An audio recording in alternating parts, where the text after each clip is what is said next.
Hey, en esta clase hablaremos sobre la planificación metodológica para tu tesis o proyecto de grado. Esto implica saber qué tipos de investigación existen o, en términos correctos, cuáles son los enfoques y tipos metodológicos. ¿Cómo se hace la operacionalización de variables? ¿Qué instrumentos, herramientas y técnicas podemos utilizar? ¿Y cuáles son las fuentes primarias y secundarias? Responderemos a estas preguntas luego de la intro.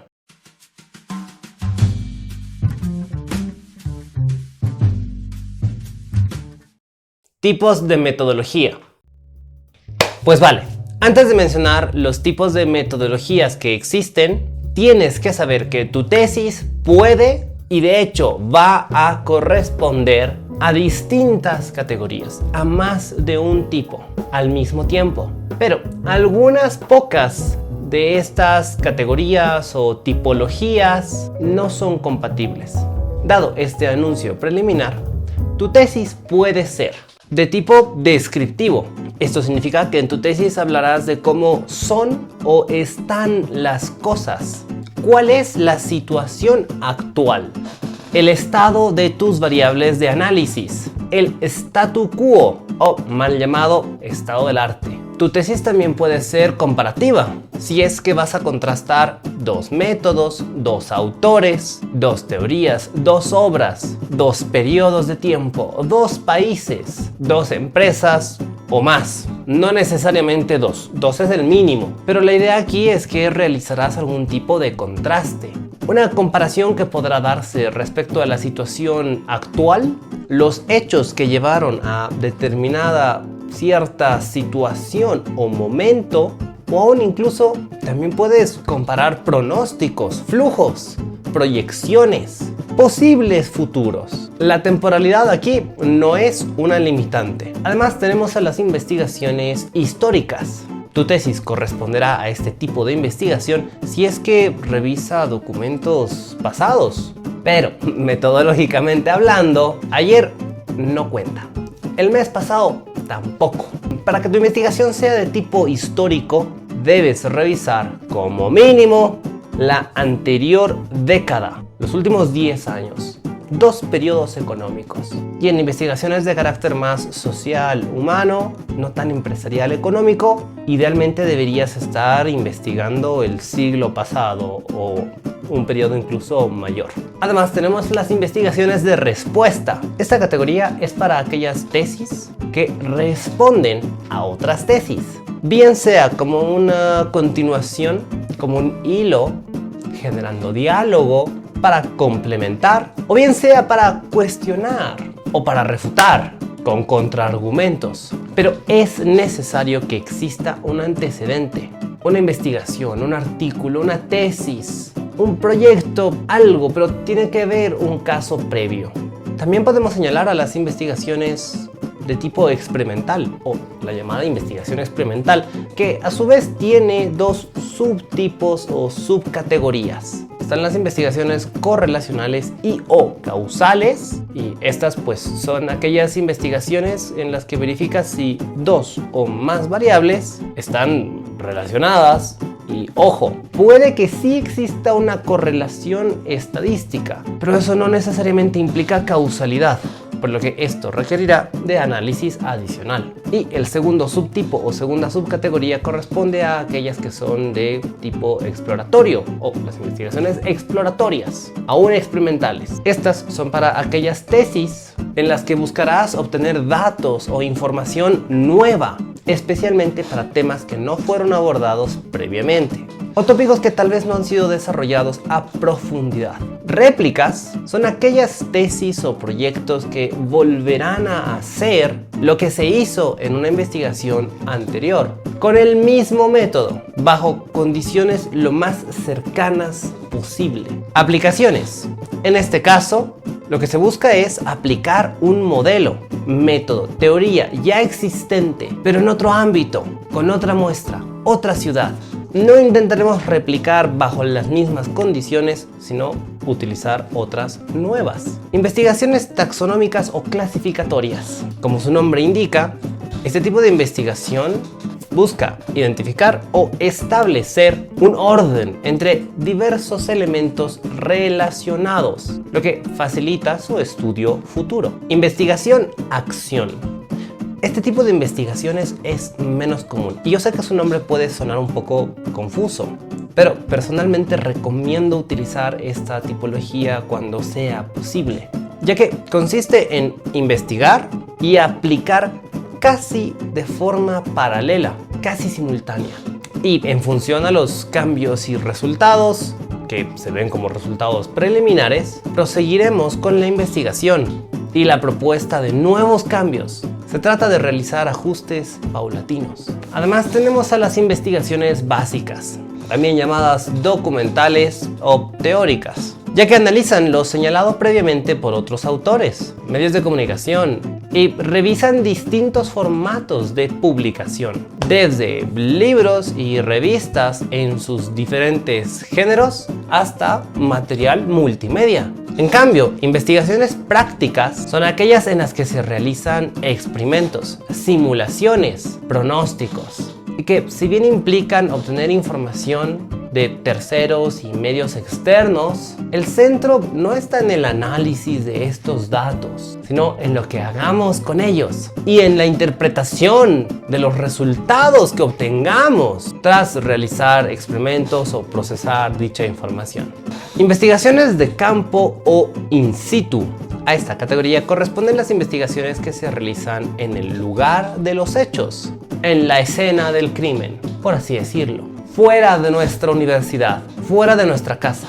Si tomaremos como base de operaciones a la misma empresa, a la mismísima comunidad, la mismísima locación de nuestro sujeto u objeto de estudio, y ojo, hablamos del centro de operaciones, o por lo menos deberás contar con una etapa o periodo en la cual te desplazarás hasta el lugar de los hechos, de forma significativa.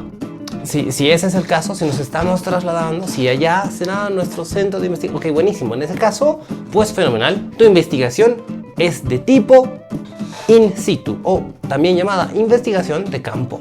Pero si estás en tu casa y los de la institución, empresa, comunidad te mandan la información requerida por correo electrónico, pues eso no sirve.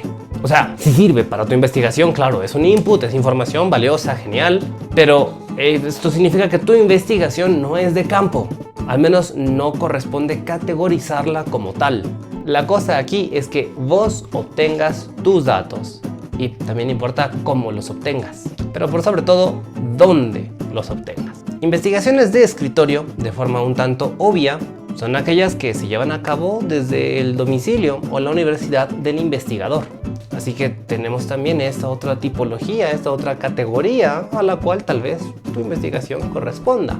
Y finalmente, de forma no mutuamente excluyente, tu investigación, tesis, ensayo también puede ser de laboratorio. Esta categoría corresponde a aquellas investigaciones en las que realizas experimentos y simulaciones en un entorno controlado, aislado. Todo lo señalado en este acápite debe ser mencionado dentro de tu marco metodológico, pues tendrás un subtítulo que diga tipología de la investigación. En ese subtítulo señalarás: esta investigación de grado es de tipo comparativo, porque se compara este autor con este otro, bla bla bla bla. Además, la investigación es clasificatoria, ya que estamos tomando en cuenta esto y esto otro, etcétera, etcétera. Debes señalar los tipos de investigación a los que corresponde tu trabajo, tu documento, tu investigación, y también señalar por qué, justificar por qué es que tu trabajo se categoriza dentro de esos tipos de investigación. Enfoques metodológicos. En lo que refiere a los enfoques, tenemos los siguientes. Enfoque transversal. Esto significa que tu tesis o proyecto de grado se enfocará en o prestará total atención a un momento específico respecto al tiempo. Imagina que analizarás una fotografía. Quizás sí, en tu fotografía puede que encuentres rastros de movimiento, una zona borrosa, evidencia de acontecimientos recientes, pero serán de corto plazo, casi inmediato. Más o menos lo mismo ocurre con las investigaciones de corte transversal. Analizarás los resultados financieros de una empresa, las consecuencias inmediatas de alguna decisión económica, pero todo quedará allí en el corto plazo. Si bien normalmente hablamos de 1 a 3 meses, algunos autores sí contemplan que una investigación transversal puede llegar a cubrir todo un año reciente como máximo. Enfoque longitudinal. En cambio, el enfoque longitudinal considera un periodo económico, un periodo de tiempo más largo, más amplio. Si nuestro anterior ejemplo era una fotografía, esto sería como hablar de un video, por lo que puedes considerar el mediano y largo plazo, tanto pasado como futuro. Enfoque inductivo. Acá un ayuda a memoria. Una táctica que yo recomiendo es pensar en incrementar, increase. El enfoque inductivo inicia explicando conceptos específicos, pequeños, y prosigue con la explicación de términos cada vez más generales, más amplios, de mayor jerarquía. El enfoque deductivo, en cambio, se asocia con la palabra decremento, decrease, decrecer, ya que inicias explicando conceptos amplios, generales, de mayor jerarquía, y procedes cada vez con conceptos más pequeños, más específicos, más detallado. El ejemplo que aquí menciono con frecuencia es marketing. Marketing es una categoría amplia, muy grande, abarca muchas cosas. Marketing digital es una rama del marketing, dentro de la cual encontramos como medios a las redes sociales. Instagram es una de ellas. Todas las ramas académicas, vengas de la ciencia que vengas, todas las ramas tienen jerarquías. Enfoque cuantitativo.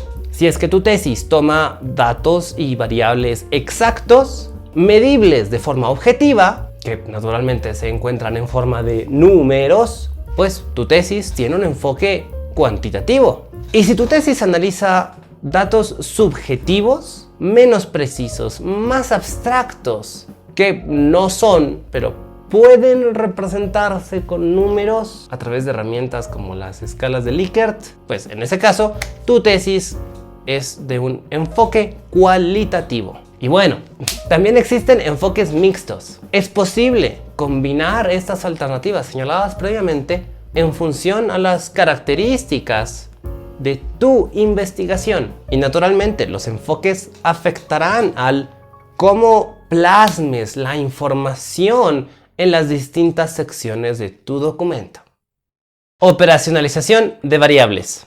Siendo sincero, este subtítulo suele encontrarse al final del marco metodológico, pero yo prefiero detallarlo luego de la tipología y los enfoques, ya que ayudará a tener de forma más clara el qué de nuestra investigación. Así que puedes ponerlo como un tercer subtítulo. Y continuando con la sinceridad, lo cierto es que muchas universidades no saben cómo realizar la operacionalización de variables. Y me refiero a universidades, tanto docentes como estudiantes. He visto tesis atroces y formatos muy raros, tanto como docente como tutor de tesis. Pero para ir al punto, la idea de la operacionalización de variables es presentar un cuadro, una tabla, en la que se indiquen nuestras variables de estudio con sus definiciones y que además se señale brevemente cómo se observará y medirá cada variable. Nada del otro mundo, no es nada más, solo es eso. Así que en ese sentido, nuestra operacionalización de variables tendrá las siguientes columnas. En primera instancia, debes mencionar el nombre de cada variable de tu estudio. Debes nombrarlas para que estén bien identificadas. En una segunda columna deberás señalar si cada una de estas variables es dependiente o independiente. Luego incluirás una definición teórica de cada variable. Normalmente aquí se suele citar a algún autor importante, relevante, reconocido. A continuación, una vez que ya tenemos en claro pues qué es esta variable, lo que haremos será desglosarla, dividirla en sus dimensiones y subdimensiones, si es que existiesen. En otras palabras, ¿en qué partes se divide cada variable de análisis? Ahora bien, para estudiar cada una de estas dimensiones, hacen falta instrumentos o herramientas. Estas las señalaremos en la siguiente columna, para saber con qué analizaremos cada dimensión. Y finalmente, tendremos que señalar o mencionar, indicar, especificar qué mediremos, qué datos obtendremos con nuestras herramientas respecto a cada dimensión. Esos son los llamados indicadores. Instrumentos, herramientas y técnicas. La siguiente sección del marco metodológico consiste en mencionar qué instrumentos, herramientas y técnicas serán utilizadas para nuestra investigación. Esto implica señalar qué herramientas se utilizarán, para qué variables o indicadores serán utilizadas, cuándo, dónde y con quién serán utilizadas dichas herramientas. Adicionalmente, valga señalar que los diseños originales de nuestras herramientas, en blanco, las plantillas, deberán incluirse en esta sección, mas no así sus resultados. En otras palabras, aquí pones la encuesta vacía y las 400 encuestas completas van al final de tu documento, en la sección de anexos. Pues, ya que mencionamos la existencia de las encuestas, ¿qué otras herramientas y técnicas existen?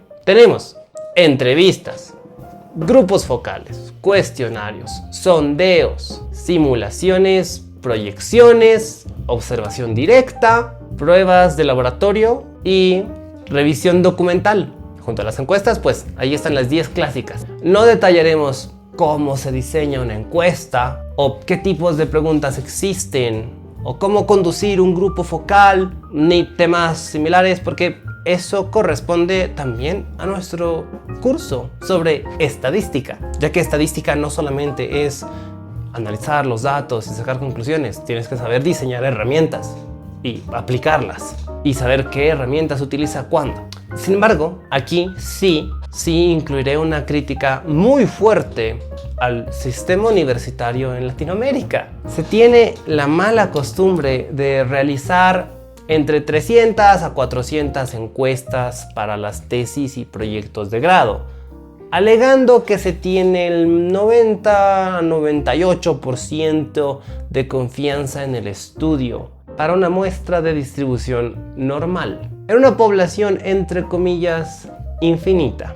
Pero pocas veces se realizan estudios para demostrar que sí, en efecto, la población del estudio tiene una distribución normal. No acostumbramos a hacer pruebas de normalidad.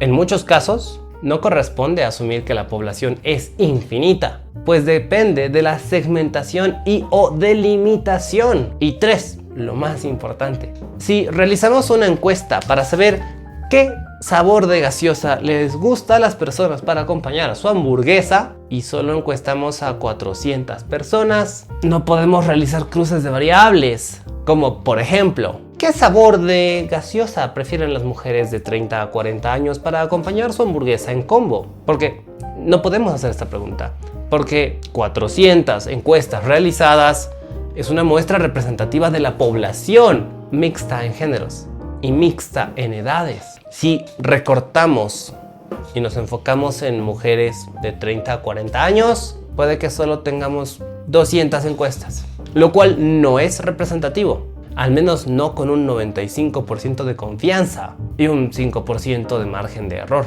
que es lo que corresponde. Es por esto que los estudios de las vacunas o los medicamentos en general, para encontrar efectos adversos, tienen muestras de 4,000 o 5,000 personas como mínimo, por lo bajo, porque allí yace la verdadera validez estadística. Y lo propio, si vamos a realizar entrevistas, 2 no bastan. Debería contarse con un representante, un actor vinculante a cada stakeholder, a cada actor estratégico, institución, entidad importante, involucrada, relacionada. Necesitaremos en este caso un representante del sector público, alguien del sector privado y alguien de alguna ONG, etcétera. Que uno haga una tesis y que solo tenga 2 entrevistas no es suficiente. Así que tenemos 2 opciones. O realizamos las investigaciones con rigor científico y estadístico, o somos transparentes, sinceros y admitimos que nuestros estudios de grado, tesis, proyectos, este tipo de trabajos de investigación pues tienen un menor porcentaje de fiabilidad, que normalmente suele encontrarse en torno al 70%. Y eso no quiere decir que no sea un trabajo aceptable. No, chicos, lo siento, perdieron la materia, tienen que repetir la carrera. No, para nada. Pero es un tema de ser transparentes, correctos con nuestra metodología. Fuentes primarias y secundarias. Finalmente, una vez diseñadas e identificadas nuestras herramientas, cabe preguntarse si nuestras fuentes son primarias, secundarias o terciarias. Que bueno, más que nada utilizamos fuentes primarias o secundarias. Las fuentes primarias son aquellas personas, documentos, publicaciones relacionadas en primera instancia con nuestro objeto o sujeto de estudio. Dicho de otra manera, imagina que estás investigando un accidente de tránsito, un accidente en una fábrica. Una fuente primaria será la persona herida. Otra fuente primaria será el dude que causó el accidente, el señor que trabaja operando la máquina que estaba involucrada en el accidente.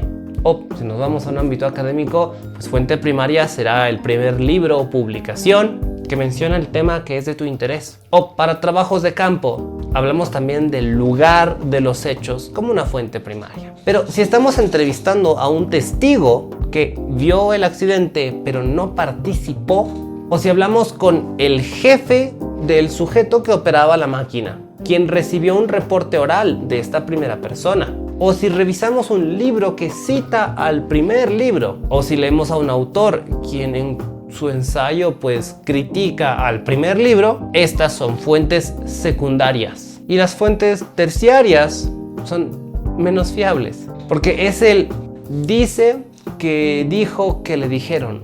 Hablamos del policía que llegó tarde al lugar de los hechos, llegó tarde al accidente y entrevistó al testigo, no a los involucrados. O leyó el reporte del jefe del operario, o el ensayo que cita al libro que cita al otro libro. Ergo, es importante identificar nuestras fuentes y categorizarlas. De eso se trata este subtítulo en tu tesis. ¿Qué nos falta ahora? Todo lo señalado en esta clase va dentro de lo que es el llamado marco metodológico. Cada punto con su propio subtítulo. Y además necesitaremos colocar otro subtítulo adicional que diga delimitación temporal y espacial. O en otras palabras, cuándo y dónde se realizará nuestra investigación. Así pues, lo que corresponde ahora es que redactes tu marco metodológico. Toma en cuenta que si estás diseñando un perfil de tesis, o en otras palabras, una propuesta de investigación, todo lo que escribas en el marco metodológico será en tiempo futuro. Hablarás de lo que tu investigación será, de los instrumentos que utilizarás. Pero si te aprobaron el perfil o la propuesta de investigación y ahora estás desarrollando dicha investigación, corresponde cambiar todos los términos a tiempos presente y pasado, ya que debes señalar que tu investigación es de tipo X o utiliza el enfoque Z y que las herramientas que se utilizaron para este trabajo de investigación fueron esta y esta otra. Y recuerda, los ensayos, artículos y otros tipos de publicaciones también pueden incorporar un subtítulo dedicado a explicar la metodología aplicada en el trabajo. Así que todo lo aprendido en esta clase también es válido para categorizar el tipo de investigación a la que corresponde tu monografía o tu ensayo o tus artículos sin ningún problema. Lo propio con el enfoque y con los métodos y herramientas y demás puntos que hemos señalado en esta clase. Sin más, hasta aquí llega la clase de hoy. Si tienes alguna duda, aportes, consultas, yo quedo atento a los comentarios. Y como siempre, para seguir aprendiendo, nos veremos en el siguiente video.